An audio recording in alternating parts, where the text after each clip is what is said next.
আজকে তোমাদের সঙ্গে রিকের জন্মদিনের কিছু সুন্দর মুহূর্ত শেয়ার করে নেব। এই তো সেই দিনই ছিল রিকের জন্মদিন, আর তারপরেই আমরা চলে গেছিলাম ওদের বাড়িতে। আর এই প্রথমবার ও দুটো কেক পেয়েছে বলে ভীষণ এক্সাইটেড ছিল, তোমরা দেখতেই পাচ্ছ ওর মুখ দেখে। আর তারপরেই দুটো কেক আমরা পাশাপাশি বসিয়ে একটু সাজিয়ে নিয়েছিলাম। এই বছর কিন্তু ও 6 বছরে পা দিল।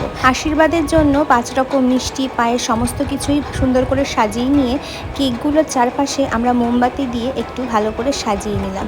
আর এটা দেখে তো ভীষণ হ্যাপি হয়ে গিয়েছিল। আর তারপরেই চলো এখন কেক কেটে নেওয়া হবে। একে একে ওর বন্ধুরাও কিন্তু সবাই বাড়িতে চলে এসেছে। আসলে জন্মদিনটা সবার জীবনে একটা ইমোশনের ব্যাপার, বড় হোক বাচ্চা হোক সবার কাছেই একটা অন্যরকম অনুভূতি।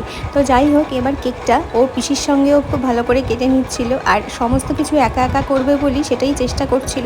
এরপর কেক কাটা হয়ে গেলে সবাই ওকে আশীর্বাদ করতে শুরু করে দিই। ছোটবেলা থেকেই ওর জন্মদিন আমরা সবাই একটু স্পেশাল করে করার চেষ্টা করেছি। আসলে সবার জন্মদিন দেখলেই ও হ্যাপি বার্থডে বলে এত এক্সাইটেড থাকে যে ওর জন্মদিন নিয়ে আমরা একটু বেশি এক্সাইটেড থাকি।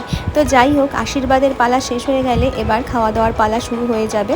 কি মেনু ছিল চলো তোমাদের একবার শেয়ার করে নিই। ছিল ভেজ ফ্রাইড রাইস, তার সাথে ছিল আলুর দম, ছিল চিকেন কষা, ছিল গরম গরম বেগুনি, আর তার সাথে চাটনি, পাঁপড়, মিষ্টি, পায়েস। আর ওকে আমরা একটা শার্ট প্যান্ট গিফট করেছিলাম, যেটা তোমাদের দেখাতে একেবারেই ভুলে গেছি। সব মিলিয়ে দিনটা খুব ভালো কেটেছিল। তো যাই হোক, আজকের ভিডিওটা কেমন লাগলো কমেন্টে কিন্তু অবশ্যই করে জানিও। আসছি পরের কোনো ভিডিওতে। আজকের মতো টাটা।